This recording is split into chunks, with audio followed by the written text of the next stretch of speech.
Welcome to another Silicon Bites. And before we get into this episode, a quick warning about the sound quality. It should be fine, but I am on location in Krakow. We are heading back to the UK today, coming from Kyiv, and after some adventures and misadventures on the way, we should be back in the UK soon.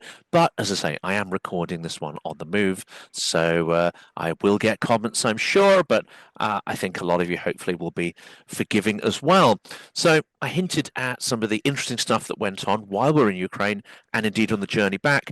Jonathan Pearce and I will be doing some live streams where we talk about it, discuss what we saw, the impressions we had in Ukraine, but also talk about some of the adventures that our little team had as we drove trucks out to Ukraine and made our way back on the train network. And that was quite an interesting experience. However, today's episode is about something very different, and there's been an absolute torrent of news since we have been away. It's been difficult to really follow, and a lot of it, of course, has to do with the new Trump administration.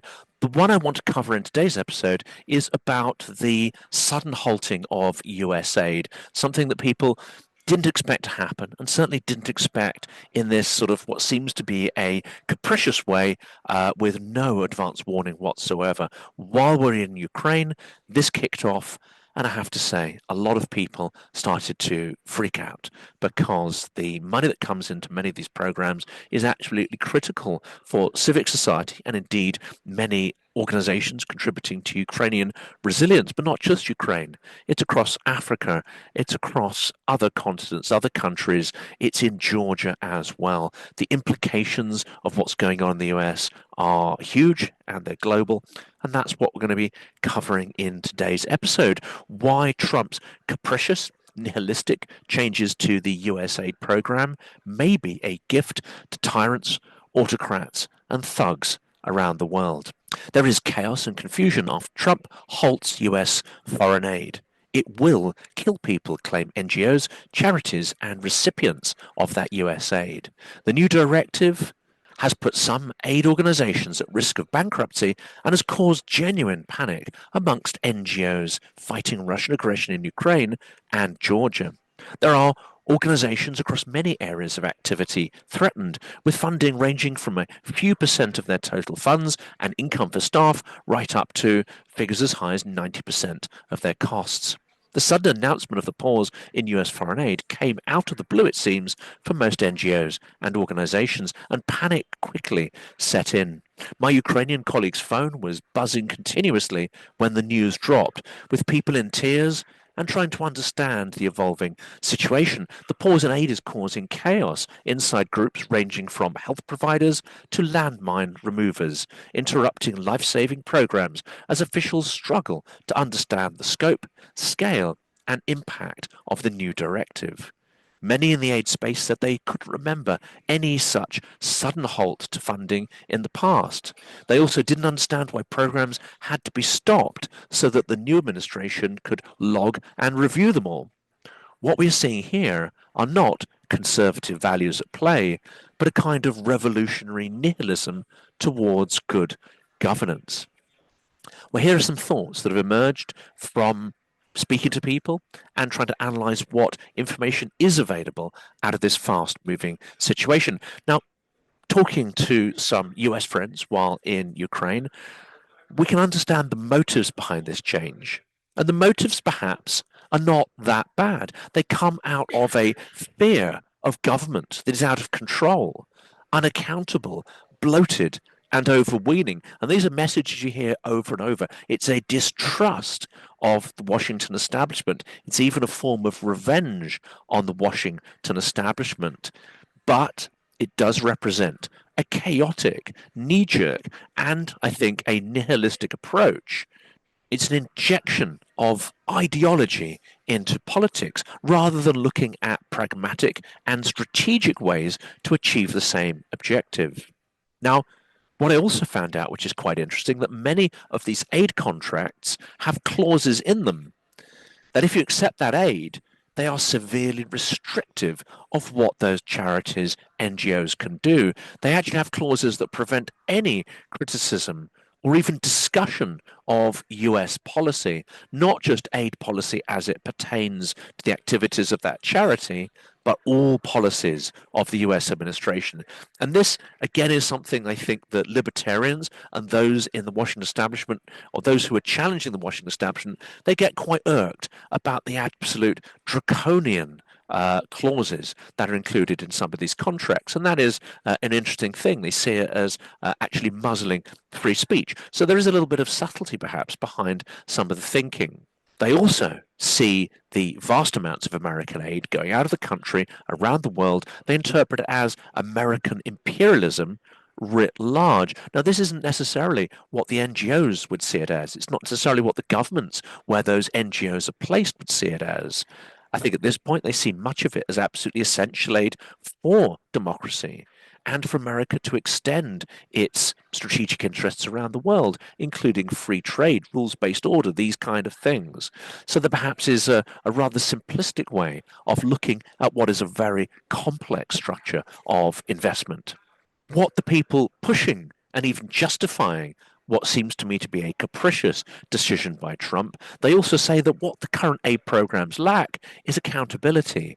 They lack purpose. They lack a real sense of judging that investment against results. And ultimately, they don't deliver value for money to the American taxpayer. Now, these are all valid criticisms.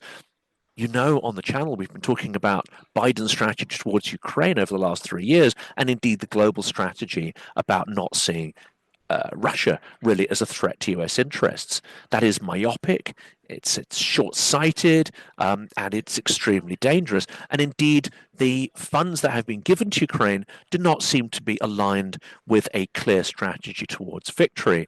They're there to help Ukraine survive. There have, of course, been periods where they haven't even been able to achieve that. For instance, a 6 to 8 month ammunition famine that occurred in 2023, which caused absolutely extraordinary damage, and I think resulted in a lot of Ukrainian fighters and those who were most active in civic society, unfortunately, being killed because of that dearth of ammunition. So there is a valid criticism here. If you don't have a clear strategic vision, then how can you hold all of these NGOs accountable if really it doesn't ladder up to a sort of clearly articulated purpose? And who do you invest in, and how do you look at the results of that? That's worth considering. But let's also look at the way this has been implemented. If we're being uncharitable, we can say that the way in which Trump's initiative has been implemented creates a vacuum of power around the world, a vacuum of US soft power, hard power, and influence. And in politics, and especially in geopolitics, a vacuum does not exist for long. If democratic forces vacate that space, then authoritarian forces, including Russia, China, Iran, etc., will start to fill that space with their own vision for alternative world. And I think we'll see them moving very, very quickly to take advantage of the chaos this form of policymaking is causing in the US. Withdrawing the aid funding, the intent behind it may meet a domestic conservative political agenda, but the results could be strategically catastrophic. This vacuum in funding and support will be filled by local tyrants and thugs and global authoritarian players, Russia, China in particular, as well as aspiring autocrats around the world. This could well result in huge democratic backsliding right across the third world, global south, and other places where actually the West and America should be extending and entrenching their interests, not withdrawing. The impact on Georgia is one I want to especially focus on because this could really swing power further towards Georgia Dream and the Russian attempt at state capture in Georgia. This is incredibly dangerous. People have been protesting now for many months daily, and a 3 month halt on funding could have a significant difference in terms of how people just survive this situation, let alone any concept of triumphing against these aspiring authoritarians under the directive of Moscow that are looking to take over Georgia. So this move is not in US strategic interests if autocracy advances into the vacuum and chaos created by Trump. However, it has to be said as well that in the conversations I've had, there has been some fingers pointed at charities themselves. And of course, I think some of them have been remiss in not making contingency plans. Now, of course, no one expected this. And many charities will have talked about seeking other sourcing funds, de-risking the funds that allow them to do their work. But if you think you have a consistent form of funding for someone like the US, and you think that funding is in place for a year, 2 years, 3 years, 5 years, you might think about, mixing your risk around, but actually that takes a lot of hard work. And if you think your funding is dependable, why'd you go out and do that now? So I think charities are now really beginning to seriously ask themselves the questions about seeking not just new donors, but also ways to raise those funds themselves, crowdsource those funds, and it takes a lot more work to get a lot less money. But this is what I think many thousands of people in these sectors are now facing. This is the stark reality. Something else I learned, which I find deeply, deeply shocking actually, that if an NGO has taken US money, there are some really awful and restrictive contracts at work. So, for instance, if you've taken sort of 90%, 100% of your funding from the US, then of course it's down tools. It's clear that the contract states that work has to cease if the US is absolutely the majority funder of those programs. That makes sense. But what about an NGO where the US funding is a minority amongst the donors or sources of income? Well, apparently many contracts stipulate that that charity, even if it's a minimal reliance on the US, will have to cease its work. That's extraordinarily destructive. Now, many NGOs are going to ignore those. It seems questionable about whether the US would actually go down the route of seeking any legal redress for that. It would be incredibly expensive and complex.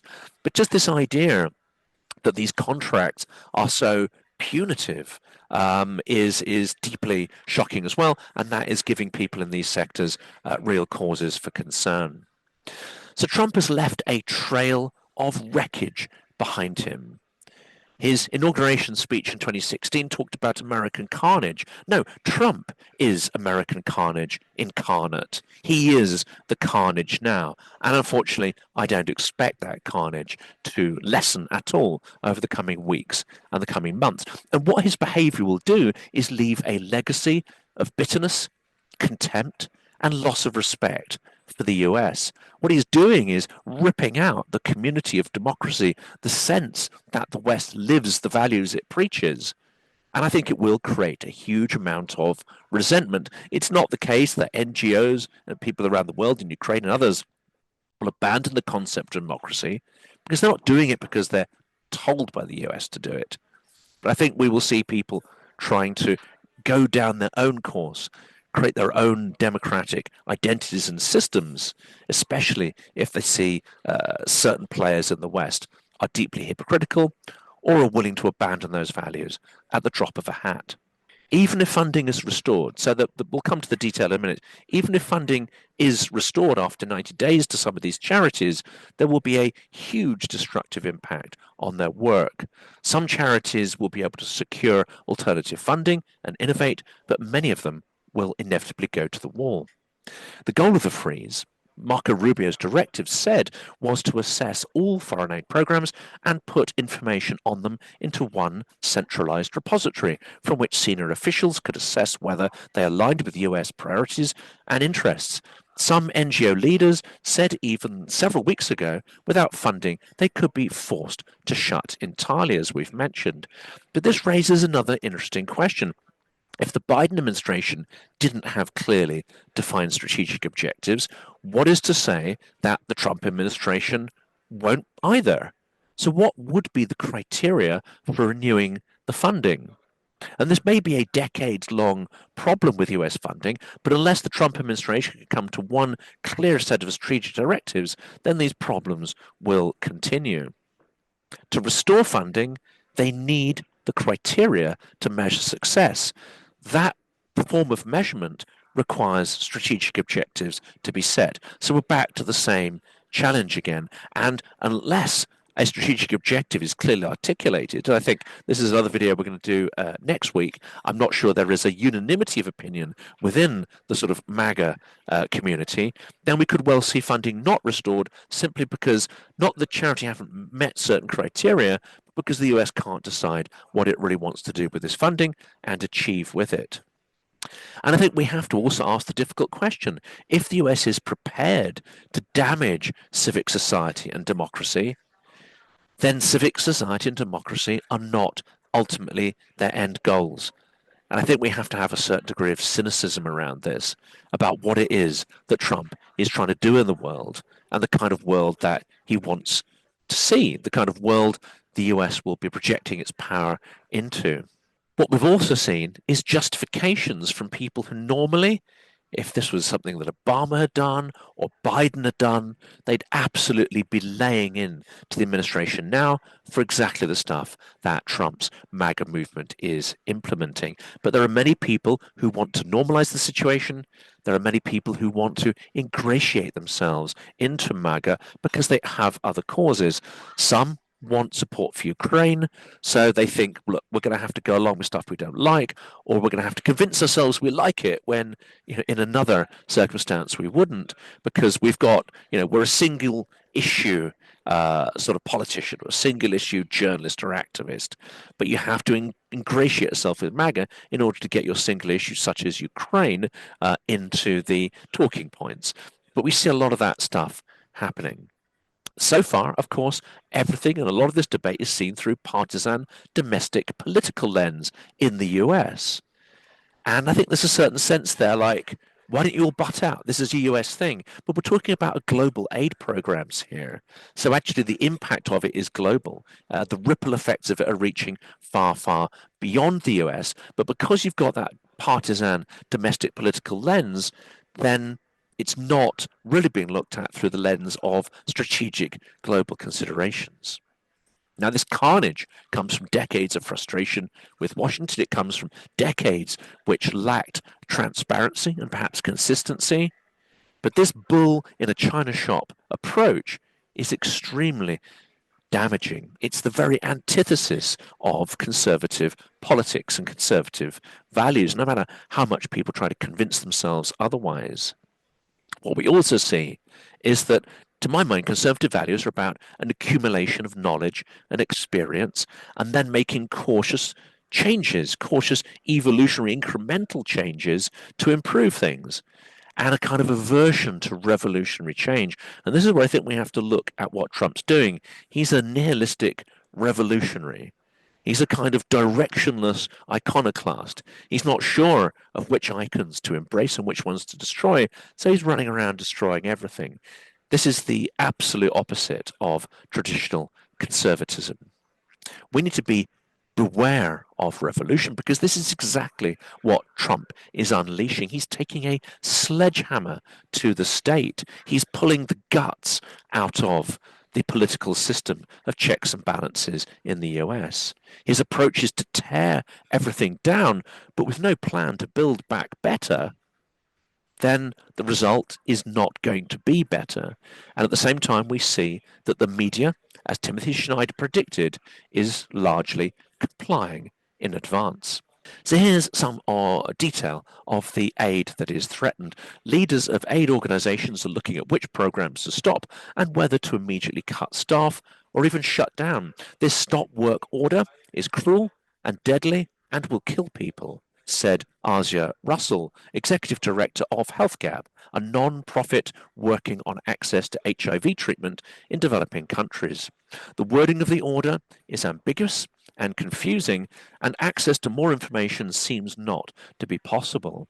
But it looks like the pause in all foreign aid assistance means a complete halt. Among aid groups affected are ones that remove landmines from conflict zones, provide testing and treatment for people with HIV in many African countries, fund investigative reporting into Russian disinformation and organized crime networks, and tackle food insecurity worldwide. So this will have a huge negative impact on global health and the advancement of civic society in many vulnerable areas of the world, such as Ukraine, Jordan, and Taiwan. Now, the US is the world's #1 provider of humanitarian aid, but that aid represents less than 1% of the US federal budget. That spend has an extraordinary power to project America's soft power reputation around the world. The US foreign assistance budget also includes many areas outside the definition of traditional humanitarian aid. The US, in fact, accounts for 42% of global aid, and up to 20 million people alone suffering from HIV could be affected. This order represents a scale of callous indifference not even matched by anything in the first Trump administration or indeed by any US government since the end of World War II. It's a totally unprecedented change. State Department counter-terrorism advisors around the world may need to fly home since their contracts are also funded out of foreign assistance, said one US official familiar with the matter. Rubio's directive on Friday clarified that nearly everything should stop immediately. The State Department and USAID began notifying groups that they had to stop their work. We operate on a shoestring budget. In 30 days, you'll start to see a very different cash crunch across the board, and probably some bankruptcies, said the head of one non-governmental group that receives State Department and USAID funding. It's an absolute dumpster fire, and no one has any idea what's going on. Many doctors, nurses, and other healthcare workers have been told to stop work across clinics in South Africa, said Sibagile Chashabala, who chairs the Treatment Action Campaign, an HIV/AIDS civic society group. They're unable to continue. They're frustrated. They don't know what to do. We cannot afford 90 days because it will cost us lives, she said, about the expected duration of the aid freeze. The program provides grants and loans to allied nations for purchasing defense equipment, services, and trading from American firms. Advocates of the program consider it an economic engine that helps allies with their security. The order, it has to be said from Rubio, excludes Israel's 3.3 billion share and Egypt's 1.3 billion share of the budget. The remaining 1.5 billion designated for other governments such as Ukraine, Jordan, and Taiwan is in limbo. This could end up being a massive economic as well as political own goal. The freeze and uncertainty surrounding the future of that funding poses a significant challenge for US defense firms, especially smaller companies with thin profit margins. We understand and respect the new administration's desire to evaluate programs, said Keith Webster, the president of the US Chamber of Commerce's Defense and Aerospace Council. However, given the fragility of our defense industrial complex, we would ask that this assessment be done very quickly. Humanitarian organizations and UN agencies say they could face dramatic curbs on their ability to distribute food, shelter, and healthcare if the freeze becomes permanent. The US is by far the biggest contributor to global humanitarian aid, supplying an estimated 30.9, that is 13.9 billion in 2024, as we've said, accounting for 42% of all aid tracked by the United Nations. The order to freeze funding has thrown USAID missions and their partners into chaos, with many organizations unsure whether to lay off staff, start selling assets such as cars, or tell employees to take unpaid leave, according to a source at the agency. USAID has been forbidden from communicating with implementation partners except to say funds have been paused, the person said. These are people we work with on a daily basis, the source added. We can't even speak with them anymore. The US is also the UNHCR's biggest donor by some distance, having contributed $2 billion, that is 1.9 billion euros to the agency last year. That represented about 40% of the nearly 4.9 billion received by UNHCR in 2024, according to the agency's latest available data.